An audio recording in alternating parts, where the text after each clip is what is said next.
अल्लाह के प्यारे पैगंबर जनाब हजरत सुलेमान अलैहिस्सलाम अल्लाह ने बड़ी इज्जतों से नवाजा, सल्तनत से नवाजा, और ऐसी अजीम शान सल्तनत, जिन्नात पर भी हुकूमत, चरिंदो परिंद पर भी हुकूमत, हवा पर भी हुकूमत, पानी पर भी हुकूमत, और आपको अल्लाह ने उलूम अता फरमाए। जानवरों की बोलियां आप समझते थे, तमाम मखलूकात की बोलियां आपको अल्लाह ने इल्म दिया था, आप समझते थे। अल्लाह तबारक व तआला ने जब फरमाया था ना तुमको क्या चाहिए, हजरत दाऊद अलैहिस्सलाम हजरत सुलेमान अलैहिस्सलाम से कुरान ने वजाहत की। अल्लाह पाक कुरान मजीद में फरमाता है, वलक़द आतैना दाऊद व सुलैमान इल्मा। अल्लाह तबारक व तआला ने जब फरमाया क्या चाहते हो, दौलत चाहिए, सल्तनत चाहिए, मालो मता चाहिए, तुम मांगो अता किया जाएगा। अल्लाह अकबर, क्या मांगा, अल्लाह की बारगाह में क्या अर्ज किया, कुरान मजीद ने वजाहत फरमाई, वलक़द आतैना दाऊद व सुलैमान इल्मा। अल्लाह अकबर, क्या मांगा, अल्लाह की बारगाह में इल्म की खैरात मांगी। या अल्लाह इल्म अता फरमा दे, इल्म से नवाज दे। पता लगा जिसके पास इल्म होता है खुद ब खुद तमाम कायनात उसके कदमों में झुक जाती है। इल्म वो अजीम दौलत है। इल्म अगर सीने के अंदर मौजूद है, दौलत भी आएगी, इज्जत भी मिलेगी, इल्म के जरिए शोहरत भी मिलेगी, मकाम भी मिलेगा। इल्म वो है जो इख्तिदार भी अता करता है, इल्म वो है जो दौलत भी अता करता है, इल्म वो है जो इंसान को इज्जतें और मसनदें अता करता है। और सुने, अल्लाह तबारक व तआला से इल्म मांगा तो सल्तनत भी मिली, हुकूमत भी मिली, ताकत भी मिली, सब कुछ मिला। अल्लाह अल्लाह ऐसी अजीम शान सल्तनत अल्लाह ने अता फरमाई। जिन्नात भी आपके गुलाम, चरिंदो परिंद की ड्यूटियां लगी हुई हैं, वो अपना काम कर रहे हैं। हजरत सुलेमान अलैहिस्सलाम का तख्त भी बड़ा अजीम शान, बहुत वसी व अरीज आपका तख्त हजरत सुलेमान अलैहिस्सलाम का। हजरत सईद इब्न जुबैर रज़ी अल्लाह ताला अन्हु से नकल करते हैं, कहते हैं 6 लाख कुर्सियां हजरत सुलेमान अलैहिस्सलाम के तख्त पर रखी जाती थीं, बिछी हुई होती थीं, लगी हुई होती थीं। 6 लाख कुर्सियां आप के साथ अहले ईमान उस तख्त पर बैठते थे, और फिर उनके पीछे अहले ईमान जिन्नात बैठा करते थे। और जो परिंदे थे उनको हुक्म होता था कि वो तख्त के ऊपर अपने परों से साया करें। तख्त के ऊपर परिंदे उड़ते हुए कतारें बनाकर ऊपर तख्त पर साया किया करते थे। हवा उस तख्त को उड़ा कर लेके जाती थी, और उसकी स्पीड क्या थी चलने की। आज दुनिया बड़ा रश्क करती है, तैयारे बना लिए हम दुनिया के अंदर जहां चाहे कम वक्त में सफर कर लें। जो सफर 2 दिन का है वो 2 घंटे में हो जाता है। तैयारे बन गए, हवा में उड़ने वाले जहाज तैयार हो गए। लेकिन मेरे अजीजों गौर करो, हजरत सुलेमान अलैहिस्सलाम का तख्त कितनी स्पीड उसको अल्लाह ने दी। हवा उसको लेकर चलती है। कुरान ने कहा गुदुहा शहरुं व रवाहुहा शहर, सुबह से दोपहर तक 1 महीने की जो मुसाफत होती है उसको वो तख्त जो है तय कर लिया करता था, और दोपहर से शाम तक 1 महीने की मुसाफत तय हो जाती थी। यह हजरत सुलेमान अलैहिस्सलाम का तख्त था। अल्लाह ने बड़ी अजीम शान सल्तनत, परिंदे आपकी ड्यूटियां लगी हुई थी, काम करते थे। हुदहुद नामी परिंदा, अल्लाह अकबर, वो आपके यहाँ पर हजरत सुलेमान अलैहिस्सलाम वैसे भी हुदहुद को अपने करीब रखते थे, और वो खबरें लाकर दिया करता था। अल्लाह अकबर। तो ये हजरत सुलेमान अलैहिस्सलाम के इतने करीब रहता था, तो हजरत सुलेमान अलैहिस्सलाम से लगाव इसको भी बहुत था और हजरत सुलेमान अलैहिस्सलाम को भी बहुत लगाव था। एक दिन दरबार लगा हुआ है, हुदहुद का पता नहीं। हजरत सुलेमान अलैहिस्सलाम फरमाते कहां है हुदहुद? जलाल आ गया, कहां है? इतनी ताखीर क्यों हुई? अब तक क्यों नहीं है दरबार के अंदर? पता करो कहां है, उसे लेकर आओ, वो सजा का मुस्तहिक है, उसे सजा दी जाएगी। अल्लाहु अकबर कबीरा। आपका जो शहबाज था वो उड़कर गया हुदहुद को पकड़ने के लिए। रास्ते में हुदहुद मिल गया, वो हुदहुद को दबोचना चाहता था। हुदहुद ने कहा जरा सा ठहर जाओ, जरा सा रुक जाओ, तुम मुझे अल्लाह के पैगंबर की बारगाह में जाने दो, हजरत सुलेमान की बारगाह में जाने दो, मेरा मामला उन पर छोड़ दो। हुदहुद ने कहा क्या बात है, नाराज है मुझसे? कहा नाराज है, सजा देने की बात कही है। अल्लाह अकबर कबीरा। कहने लगा और बताओ और क्या कहा है? कहने लगा वो शाहबाज कहने लगा अल्लाह के पैगंबर ने फरमाया है या तो वो कोई खबर ला कर देगा, कोई ऐसी बात बताएगा जो ताखीर का सबब हो, जिस वजह से उससे ताखीर हुई है, उसका अगर वो मुकम्मल कोई बात बताएगा तब उसे बख्शा जाएगा, वरना सजा दी जाएगी। अल्लाह अकबर कबीरा। हुदहुद ने कहा चलो खैर है। अल्लाह के पैगंबर की बारगाह में आ गया और आने के बाद में हुदहुद ने अपने परों को बिछा दिया, अपने सर को झुका दिया, अल्लाह के पैगंबर की बारगाह में अपना मारूजा पेश कर रहा है। देखा है अल्लाह के पैगंबर आलमे जलाल में। कहने लगा ओ अल्लाह के पैगंबर हजरत सुलेमान अलैहिस्सलाम, जिस खुदा ने आपको ये इज्जत और ये सल्तनत अता फरमाई है, उस खुदा को याद करो, उस खुदा के खौफ से डरो और फिर मेरे साथ में इंसाफ करो। इतना सुना है हजरत सुलेमान अलैहिस्सलाम का गुस्सा फौरन ठंडा हो गया। आपने फरमाया कहां था? इतनी ताखीर से आया। कहने लगा हुजूर बताता हूं। हुदहुद कहने लगा ए अल्लाह के पैगंबर खबर लेके आया हूं।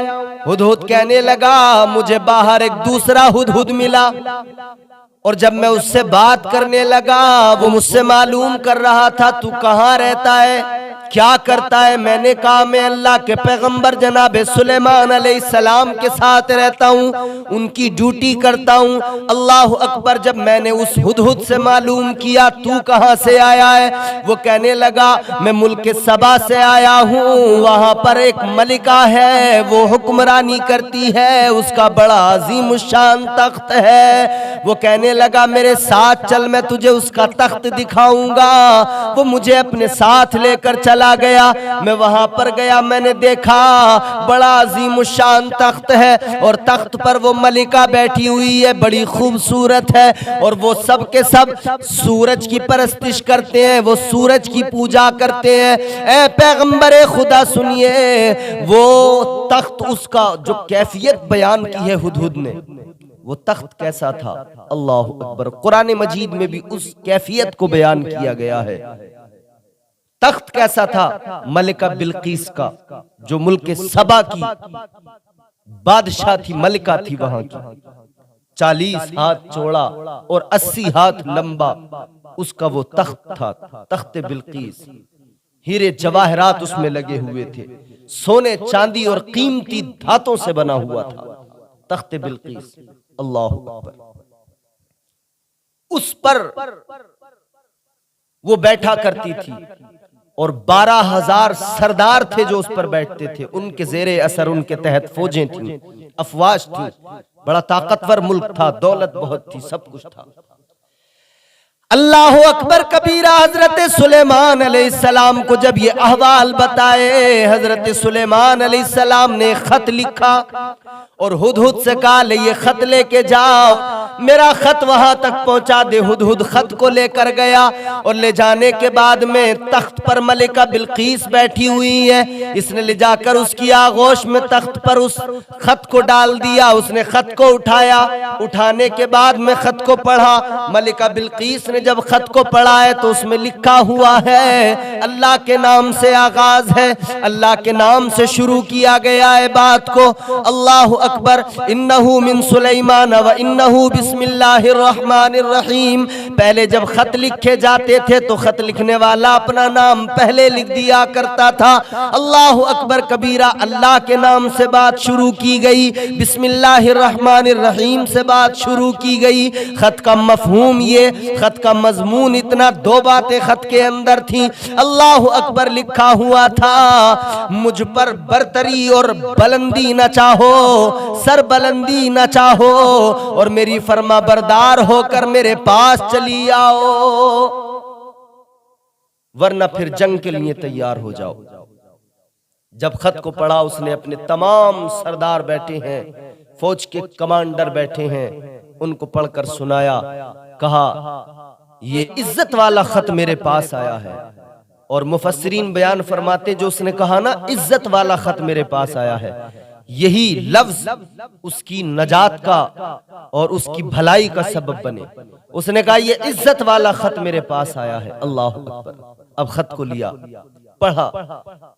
वो सरदार तो कहते थे फौजें हमारे पास है, ताकत है, हमारी फौजें लड़ेंगी, मुकाबला करेंगी, घबराने की जरूरत नहीं, हम लड़ेंगे। लेकिन मलिका बिल्कीस ने कहा था कि लड़ाई हमेशा बर्बाद करती है, जंगो जदल से शहर वीरान हो जाते हैं, लिहाजा जंग करना मुनासिब नहीं, लड़ना मुनासिब नहीं। उसने तदबीर निकाली कि हम जो है उनके पास में तहाइफ भेजेंगे, तोहफे भेजेंगे, तो शायद वो खुश हो जाएं, और खुश होने के बाद में हमारा मामला यहीं पर निबट जाएगा। अल्लाह अकबर। उसने तोहफे भेजे, क्या? सोने की ईंट भेजी उसने। हजरत सुलेमान अलैहिस्सलाम की बारगाह में कासिद को रवाना कर दिया। बादशाहों के पास सोने चांदी के जो तहाइफ भेजे जाते थे, बादशाह उनसे खुश हो जाया करते थे। अब ये कासिद जब चला है सोने की ईंट लेकर, अल्लाह अकबर, अल्लाह के पैगंबर को इल्म है सोने की ईंट लेकर आ रहा है। आपने जिन्नात को हुक्म दिया कि जो मेरा तख्त है इसके आसपास सहन में 1000 सोने की ईंटों को बिछा दो। वहां सोने की ईंटें बिछा दी गई। अल्लाह अकबर कबीरा, सोने की ईंटें बिछा दी गई।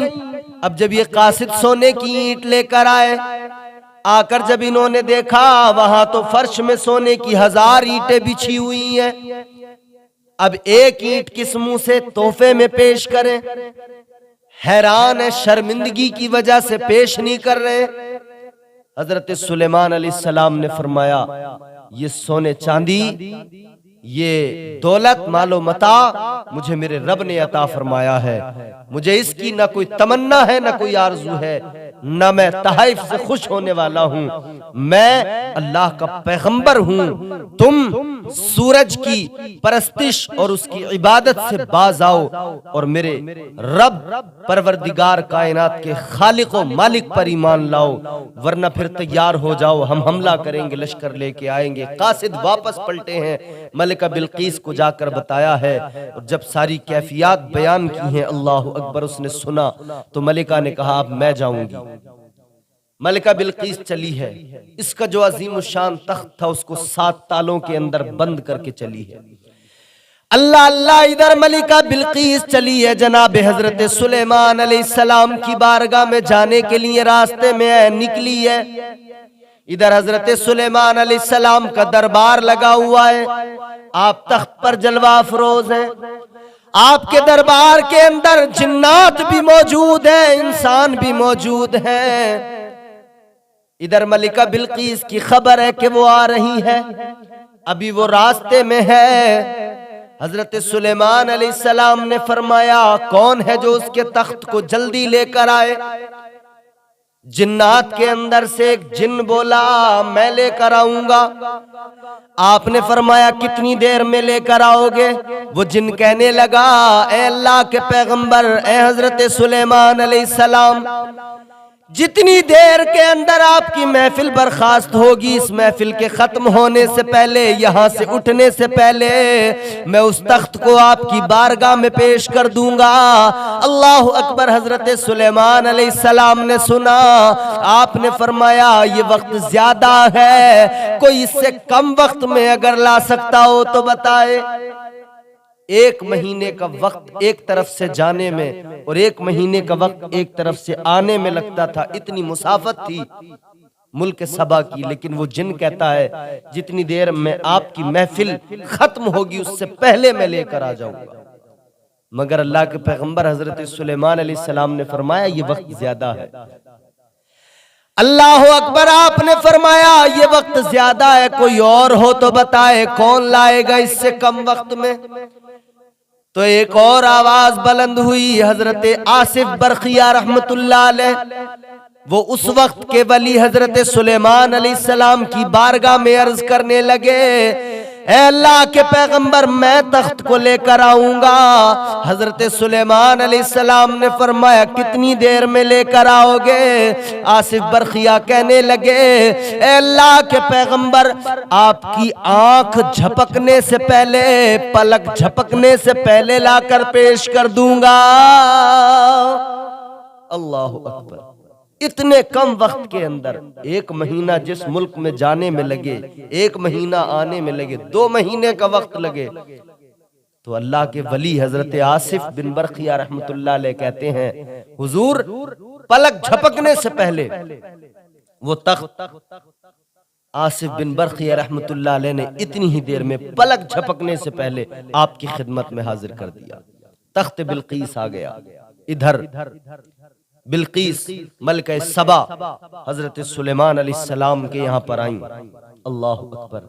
आपने इंतजाम भी ऐसा किया कि नीचे पानी के उस पानी के अंदर शफाफ पानी है, उसमें मछलियां, उसके ऊपर से शीशे की राह बना दी गई, शीशा लगाकर रास्ता जो दूर से ऐसा लगता था कि गोया यहाँ पर कोई रास्ता नहीं है, सहन में वो इस तरह से था कि गोया यहाँ पर रास्ता नहीं है, ये तालाब है। तो मलिका ने देखा तो उसने समझा शायद इसी में से जाना पड़ेगा, तो उसने अपने कपड़े जरा पैरों की तरफ से ऊपर को जब उठाए कि पानी में भीग जाएंगे। जब वो आगे बढ़ी हजरत सुलेमान अलैहिस्सलाम ने फरमाया यहाँ पर रास्ता है, पानी में तुम्हें नहीं जाना है, ये रास्ता है पानी के ऊपर, तुम अपने कपड़े ऊपर न उठाओ, ऐसे ही चली आओ। अल्लाह अकबर। वो हैरान है देखकर। हजरत सुलेमान अलैहिस्सलाम की बारगाह में अब मलिका पहुंच गई और जब ये मंजर देखा, तख्त बिल्कीस वहां पर उससे पहले मौजूद है, बिल्कीस के आने से पहले तख्त उसका वहां पर पहुंच चुका है। हजरत सुलेमान अलैहिस्सलाम की ये शान देखी, आपका ये मकाम देखा, हैरान हो गई। अल्लाह अकबर कबीरा।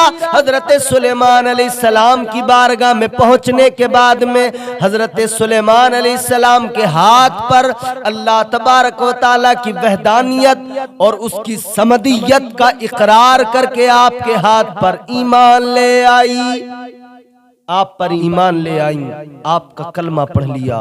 और बाज रिवायात के मुताबिक हजरत सुलेमान अलैहिस्सलाम के साथ में उनका निकाह भी हुआ।